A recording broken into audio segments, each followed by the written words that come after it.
The stars were dying. Not the stars themselves, but everything that lived among them. Ambassador stood before the broken window of conquered Station Prime. Her body was made of living crystal, blue and silver, and she spoke through sounds that rang like bells. For 12,000 years, her people and 16 other species had lived together in peace. They called their union the Galactic Concord. They had believed that peace would last forever. They had been wrong. Outside the window, the enemy fleet stretched across the darkness of space. There were so many ships that they blocked out the stars behind them. The Threshers had come from the center of the galaxy 18 months ago. Nobody knew what they were. Nobody knew why they attacked. They did not talk. They did not negotiate. They only destroyed. Every world they touched became dust. Every fleet that fought them became wreckage. And from that wreckage they built more of themselves. They could not be stopped. They could not be reasoned with. They simply consumed everything in their path. Fleet Commander Tal walked up beside. He was a massive creature with 6 arms and skin like gray stone. His voice was deep and tired when he spoke. The Battle of the Amber Nebula is over. We lost 40% of our remaining ships. His crystal body flickered with pale light. And the Threshers? They lost nothing. They rebuilt from our fallen ships within hours. Ambassador, I must be honest with you. We have perhaps 3 cycles before they reach the inner worlds. After that, they will destroy all of them.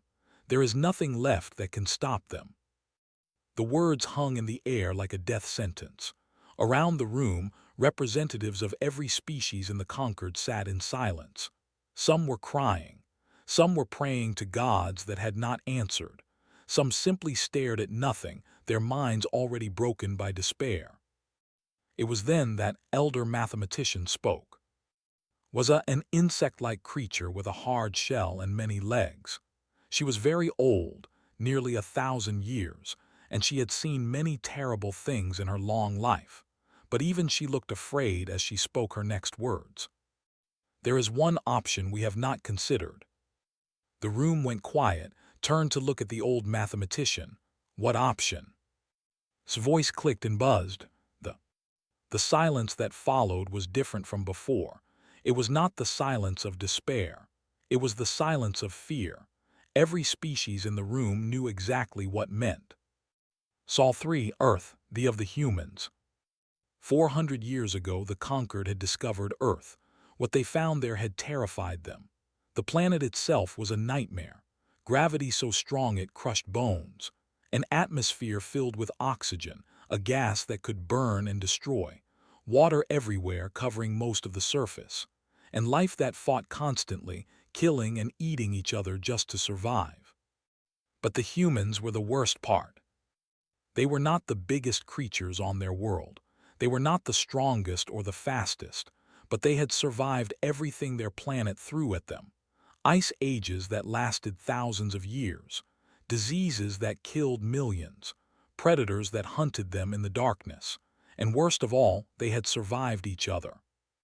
Humans were violent, they made weapons, they fought wars, they killed their own kind in numbers that made the Conquered sick with horror, and yet they kept going, they kept building, they kept reaching for the stars.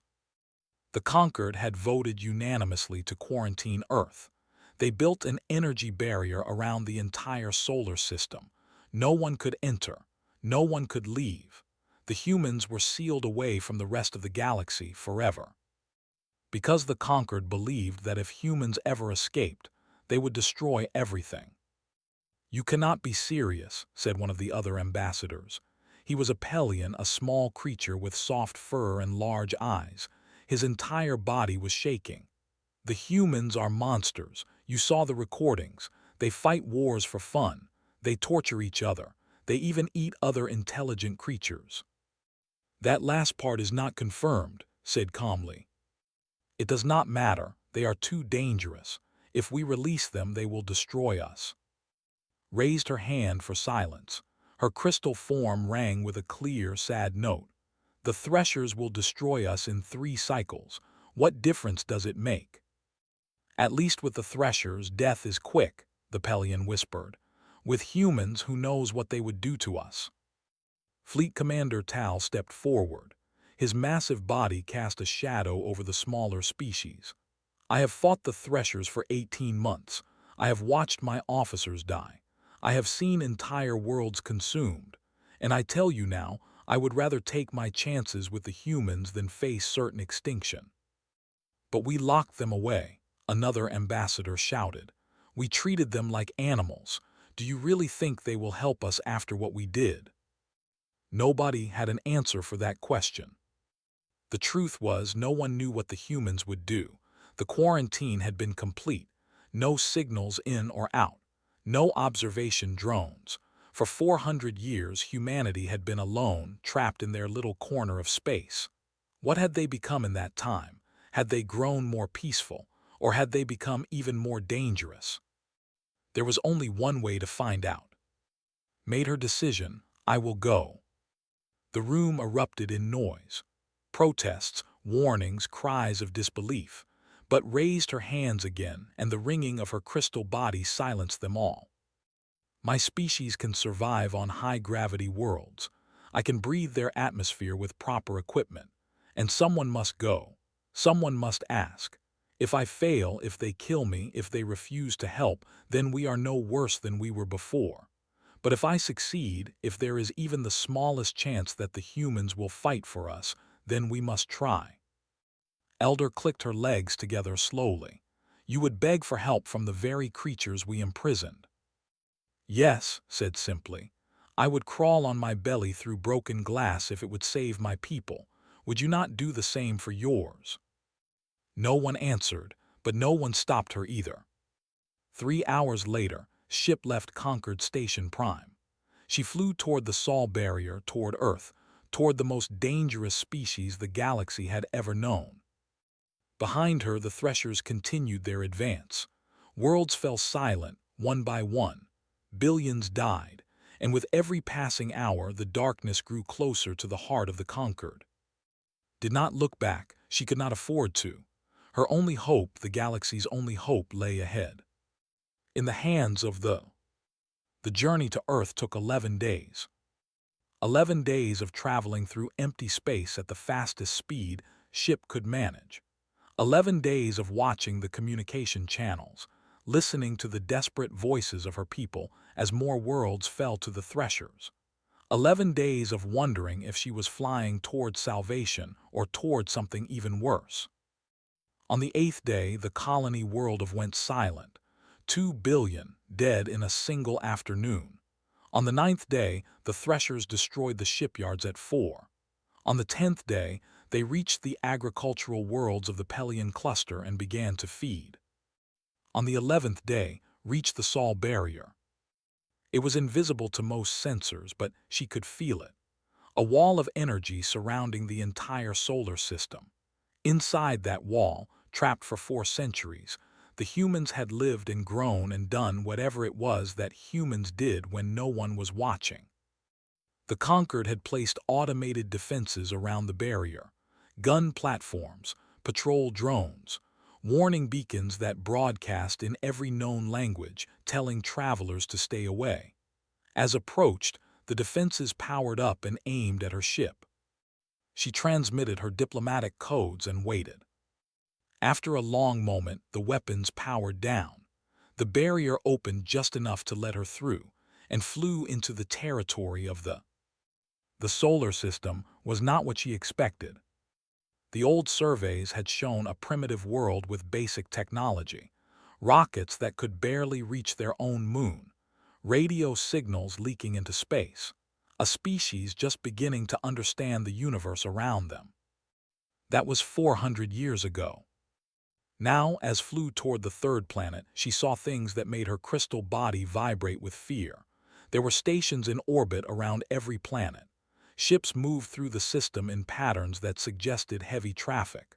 The 4th planet, the red one called Mars, had patches of green on its surface. Green meant life. Green meant the humans had changed an entire world to suit their needs. And there were weapons. So many weapons. Defense platforms around every major body. Patrol ships that scanned her vessel as she passed. satellites that tracked her every movement with sensors more advanced than anything the Conquered possessed. The humans had not been idle during their imprisonment.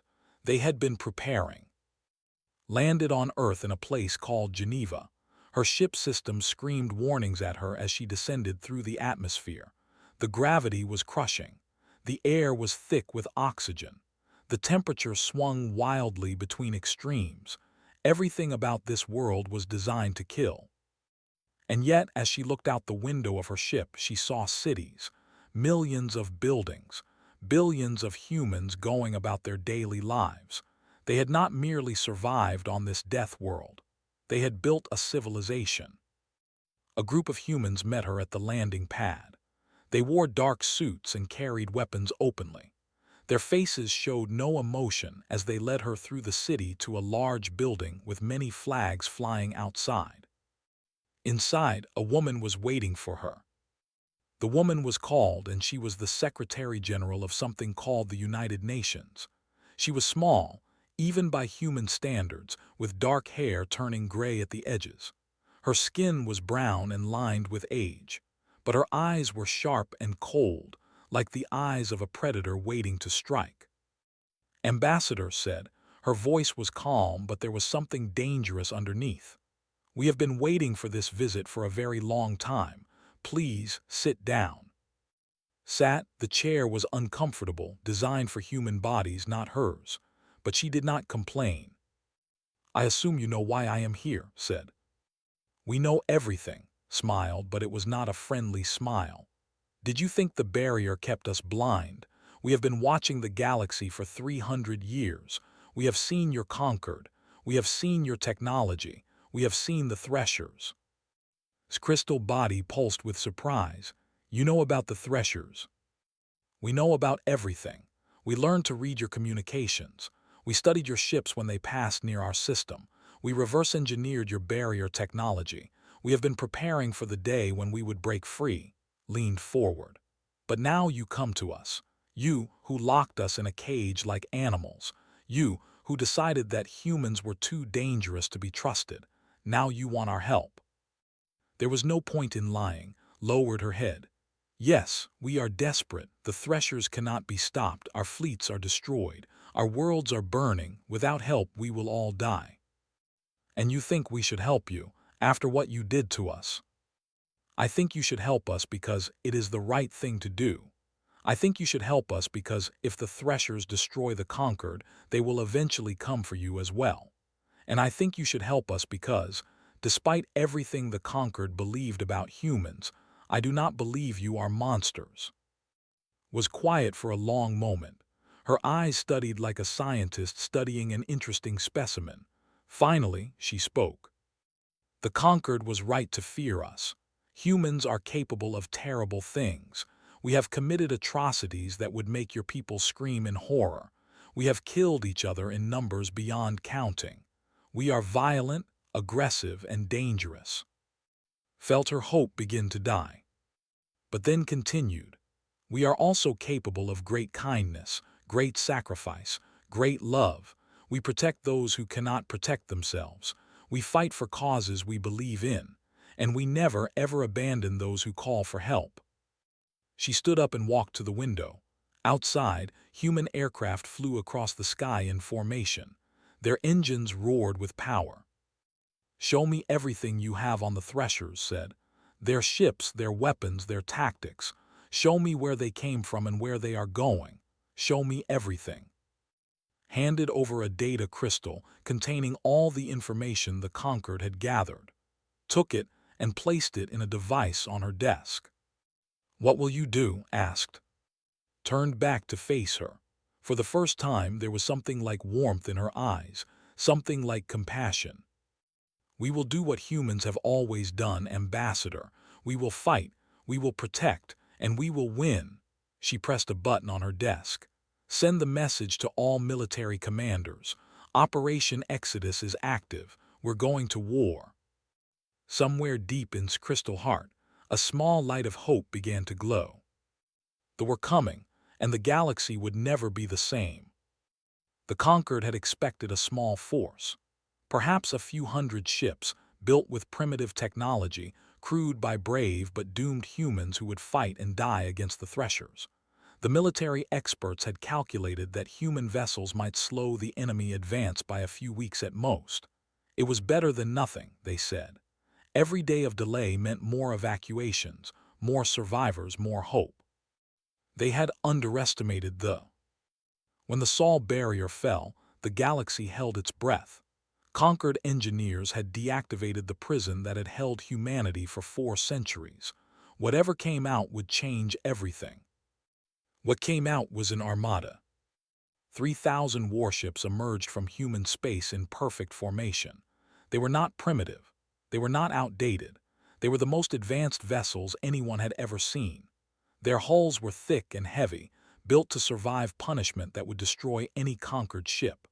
Their weapons were massive, designed by a species that had perfected the art of killing over millions of years of evolution. Their engines burned with power that seemed impossible. At the head of the formation flew the flagship, a monster of metal and fire called the HSS Unconquered. It was 5 kilometers long, bristling with weapons that made even the largest conquered battleships look like toys. At its helm stood Admiral James, a dark-skinned human with white hair and eyes that had seen too many battles. Looked at the tactical display showing the Thresher advance. His ship's artificial intelligence had calculated their odds of victory. The number was low, very low. Any other species would have looked at those odds and retreated. Any other species would have negotiated, surrendered, or simply given up.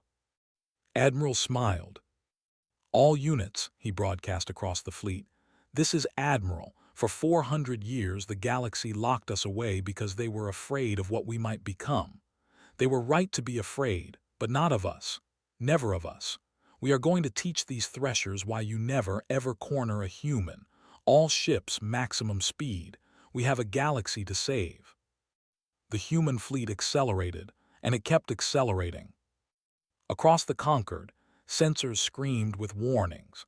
The humans were moving at speeds that should have killed their crews. The gravitational forces inside those ships should have turned flesh into paste and bones into dust. No living creature could survive acceleration like that. But humans were not ordinary creatures. For millions of years, they had lived on a world that crushed them with gravity. Their bodies had evolved to handle forces that would kill any other species.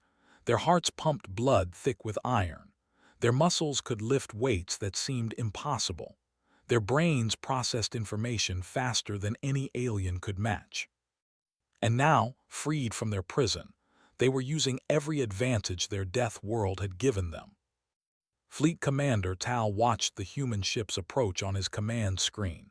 His massive body was trembling, though he could not tell if it was from fear or hope. He had fought the Threshers for 18 months. He had never seen anything move like the human fleet. "By the ancient stars," he whispered, "what are they?" Beside him, a human officer stood at attention. Her name was Lieutenant Commander Sarah, and she had been sent to help coordinate between the human and conquered forces. She was young by human standards, barely 30 years old, with black hair cut short and a face that showed no fear. "We are humans, Commander," she said simply, "and we are here to help. Those speeds are impossible. Your crews should be dead." Smiled, it was a predator's smile. "Our ancestors ran down prey animals over distances that would kill any other hunter. They chased them for hours, for days, until their targets collapsed from exhaustion. Our bodies are built for endurance, for punishment, for survival. What you see as impossible, we see as Tuesday." The human fleet reached the front lines in half the time any conquered strategist had predicted. They did not slow down. They did not pause to assess the enemy. They hit the Thresher advance like a hammer hitting glass. The first engagement was at a star system called Rest.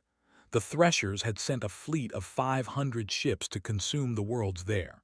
The human response was overwhelming.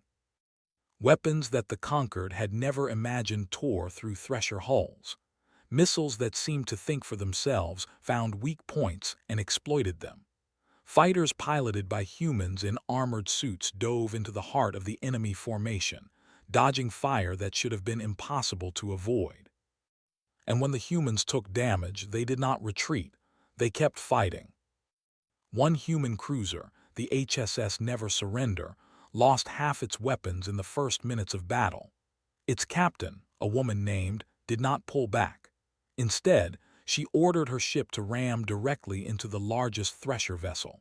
The collision destroyed both ships, but it also created a gap in the enemy formation that other human vessels exploited. The crew of the Never Surrender died, but they died fighting, and in their death they saved thousands of others. The Battle of Rest lasted 6 hours. When it was over, every thresher ship in the system had been destroyed. The humans had lost 80 vessels, but they had won. It was the first victory against the Threshers since the invasion began. News of the battle spread across the Conquered like wildfire. Species that had given up hope began to hope again. Governments that had prepared for extinction began to plan for survival. And everywhere, beings looked up at the stars and spoke one word in 100 different languages. Humans. They had come. They were fighting. And against all odds, against everything the galaxy had believed possible, they were winning. Admiral stood on the bridge of the Unconquered and watched the wreckage of the Thresher fleet drift through space. Behind him, his officers were cheering. They had done the impossible. They had proven that the enemy could be beaten. But did not celebrate. He knew this was only the beginning. The Threshers had billions of ships. This was just one small battle in a war that would span the entire galaxy. He turned to his communications officer. Send a message to all conquered forces. Tell them to hold their positions. Tell them help is coming. Tell them the humans are on their way. Across 1,700 light-years, beings of every shape and size heard those words. And for the first time in months, they allowed themselves to believe that tomorrow might actually come. They were loose in the galaxy, and nothing would ever be the same again. Prime was supposed to die. The planet held 12 billion refugees from across the Conquered. They had fled from a dozen fallen worlds, cramming themselves into every available space, living in tents and shelters and the shells of grounded starships. They had nowhere else to go. Prime was their last stop, their final hope, their end of the line. And the Threshers had come for them. The enemy fleet appeared in the system like a dark cloud covering the sun. 10,000 ships, more than the Conquered had ever seen in one place. They moved with perfect coordination, spreading out to surround the planet, blocking every escape route. There would be no running this time. There would be no evacuation. There would only be death. Fleet Commander Tal had gathered what remained of the Conquered Navy for a final stand. 300 ships, all that was left of forces that once numbered in the tens of thousands. His officers knew they could not win. They knew they would die. But they would fight anyway because that was all they had left. All ships, Tal broadcast, prepare for combat. Today we die with honor. Today we show the enemy that we are not afraid. Today we buy time for those who might still escape. His crew responded with silence. There were no cheers. There were no brave words. There was only acceptance. And then the sensors screamed. Ships were dropping out of faster-than-light travel at the edge of the system. Hundreds of them. Then thousands. Ships that did not match any Thresher design. Ships that were broadcasting identification codes that Tal had never expected to see. Human identification codes. This is Admiral James of the Human United Fleet, a voice crackled over the communication system. Conquered forces, we are here to provide assistance. I suggest you get behind us. Things are about to get very violent. The human fleet did not wait for a response. They attacked. Tal had thought the Battle of Rest was impressive. That had been a small skirmish compared to this. The humans hit the Thresher fleet with everything they had, diving into the enemy formation with a ferocity that all logic and reason. Human ships did not fight like conquered vessels. The conquered believed in careful tactics, in maintaining formation, in protecting their crews at all costs. Humans believed in victory. The HSS Unconquered led the charge, its massive guns blazing with fire that tore through thresher hulls like paper. Smaller vessels followed in its wake, taking advantage of the chaos to strike at enemy weak points. Fighters swarmed around the larger ships, their pilots performing maneuvers that should have broken their bodies apart. And then the Marines boarded. Tal could not believe what he was seeing. Human soldiers in armored suits were launching themselves across the void of space, landing on thresher vessels and cutting their way inside.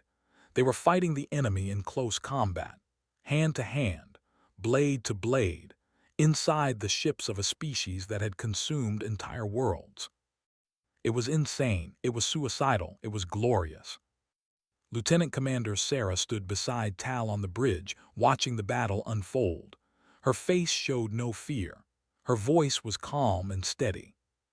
"You should see what happens next," she said. On the tactical display, a human destroyer called the HSS Hell's Fury was taking heavy fire. Its hull was breached in multiple places. Its weapons were failing. Any conquered ship in that condition would have retreated or surrendered. The Hell's Fury accelerated directly toward the largest thresher command ship. "What are they doing?" Tal demanded. "Winning," said simply. The Hell's Fury hit the command ship at full speed. Both vessels exploded in a ball of fire that lit up the darkness of space. But in the moment before impact, escape pods launched from the human ship. The crew had ejected. They had rammed their own vessel into the enemy, knowing it would kill them, but buying time for rescue that might never come. The destruction of the command ship sent chaos through the thresher fleet. Their coordination failed. Their formations broke apart, and the humans exploited every weakness. The battle lasted 3 days. 3 days of constant fighting. 3 days of human ships pushing themselves beyond every limit. 3 days of sacrifice and heroism and violence that the conquered could barely comprehend. Human crews fought until their weapons melted. They fought until their ships fell apart around them. They fought until there was nothing left to fight with, and then they found new ways to fight. On the second day, a human frigate called the Shanghai pushed its engines so hard they exploded. The explosion was directed backward, into a thresher formation, destroying 15 enemy ships. The crew of the Shanghai died, but they died taking the enemy with them. On the third day, a company of human Marines captured a thresher harvester ship. They held it for 6 hours against constant counterattacks, long enough for conquered scientists to extract valuable intelligence about enemy weaknesses. When rescue finally came, only 3 Marines were still alive, but the information they had obtained would save millions of lives. When the battle finally ended, the thresher fleet had been destroyed. Not beaten, not pushed back, destroyed. Every single enemy ship had been reduced to wreckage drifting through space. The humans had lost 800 vessels. Thousands of their people were dead, but they had won. Prime had survived. On the planet's surface, 12 billion refugees looked up at the sky and wept. They had been prepared to die. They had said goodbye to their loved ones. They had accepted their end. And then the had come. Admiral stood on the bridge of the Unconquered and looked at the field of debris that had once been an enemy fleet. His face was tired. His eyes were red from lack of sleep, but his voice was strong when he spoke. "Send a message to Prime," he said. "Tell them the danger is over. Tell them they are safe. And tell them to spread the word to every world that still has hope. The humans are here, and we are not leaving until this war is won." Tal listened to the message and felt something he had not felt in 18 months of fighting. Hope. Real hope.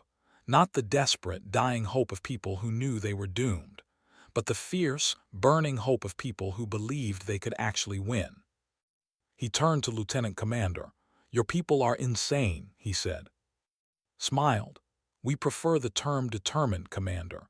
Our ancestors survived ice ages and plagues and predators and each other. The universe has been trying to kill humanity since the day we evolved. We have gotten very good at saying no. Outside the viewport, human rescue ships were already moving through the debris field, searching for survivors from both sides.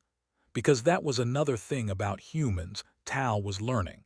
They fought like demons, but they also saved lives like angels.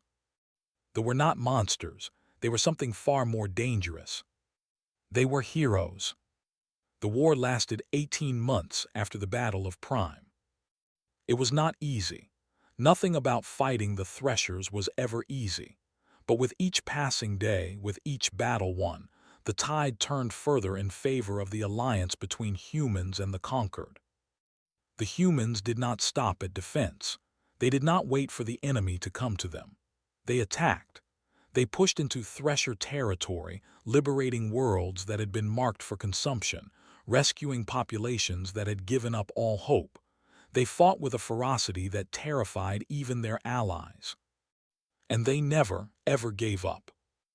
Admiral led the final campaign himself.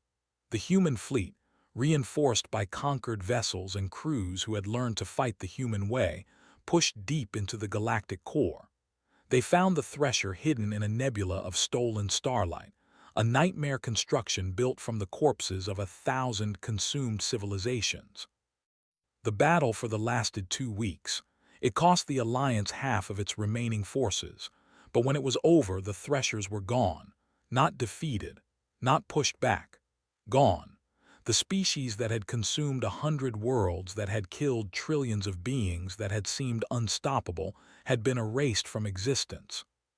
Humanity had done what the entire galaxy had believed impossible. But the end of the war was not the end of the story. Ambassador stood in the great hall of the new conquered, looking at faces she had never expected to see gathered together. Representatives of every surviving species sat in the chamber, from the crystalline to the massive to the small, frightened Pelions. And among them, for the first time in galactic history, sat humans. Secretary General had aged during the war. Her hair was completely gray now, and she walked with a slight limp from wounds she had received during a Thresher attack on Earth's orbital colonies. But her eyes were still sharp, still strong, still filled with that dangerous intelligence that had defined her from the beginning. She stood to address the assembly. 400 years ago, she began, the galactic conquered made a decision. You looked at humanity and saw monsters. You saw a species too violent, too aggressive, too dangerous to ever be trusted. You built a cage around our world and threw away the key. The chamber was silent. Many of the assembled beings could not meet's eyes. You were right to be afraid, she continued. Humans are capable of terrible things. Our history is written in blood and fire. We have committed crimes against each other that would make your worst nightmares seem tame. We are, in many ways, exactly what you feared we were. Watch the human leader speak, remembering the first time they had met. So much had changed since then. So much had been lost, and so much had been saved. Paused, and when she spoke again, her voice was softer. But you made a mistake. You saw our capacity for violence and assumed that was all we were. You did not see the other side of humanity. You did not see our capacity for love, for sacrifice, for compassion, for hope. She gestured toward a display screen that showed images from across the galaxy. Human relief ships delivering food to starving worlds. Human doctors treating wounded aliens in overcrowded hospitals. Human engineers helping rebuild cities that had been reduced to rubble. Human soldiers playing with alien children in the ruins of what had once been war zones. We are, said. We come from a world that tried to kill us every single day of our evolution, and that world taught us something. It taught us that survival means nothing without something worth surviving for. You gave us that when you asked for our help. You gave us a galaxy worth protecting, a galaxy worth dying for. Elder mathematician rose from her seat. Her ancient body clicked and buzzed as she spoke. We imprisoned you. We feared you. We treated you like dangerous animals, and you saved us. Why? After everything we did, why did you come when we called?" Admiral stood up beside. He was wearing his dress uniform, the medals on his chest telling a story of battles fought and won. When he spoke, his voice was calm and steady. "Because that is what humans do," he said simply. "We fight, we protect, we endure, and we never abandon those who call for help. It is not complicated. It does not require explanation. It is simply who we are." The Pelian ambassador, the same one who had argued against releasing humans at the very beginning, rose to speak. His small body was trembling, but not with fear this time. "I was wrong," he said. "I called your people monsters. I said you were too dangerous to be trusted. I was wrong about everything, and I am sorry." Nodded, "We accept your apology, and we offer our own. During our imprisonment, we were not idle. We were angry. We built weapons. We planned for the day when we would break free and take revenge on those who had caged us. If the threshers had not come, if you had not asked for help, we might have done terrible things." The chamber went quiet again. "But you did ask," continued. "You reached out.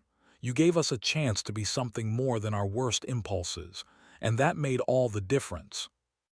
The vote was unanimous.